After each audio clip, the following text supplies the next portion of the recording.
হে রূপসী বোন, হে যুবতী বোন, আজ বেপরদা হয়ে যে রূপ দেখিয়ে তুমি পরপুরুষকে পাগল করে তুলছ, কাল তোমার সেই রূপ পোকামাকড় বিষাক্ত সাপ বিচ্ছুর খাবারে পরিণত হবে।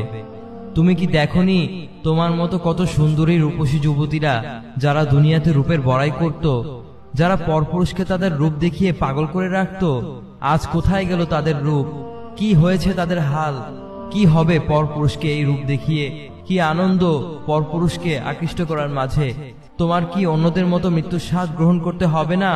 একটি বার ভেবে দেখো, মৃত্যুর সময় তোমার অবস্থা কি হবে, তোমার হাল কি হবে? তুমি কি হবে না কবরপথের যাত্রী? তবে কিসে তোমাকে জাহান্নামের পথে পরিচালনা করছে?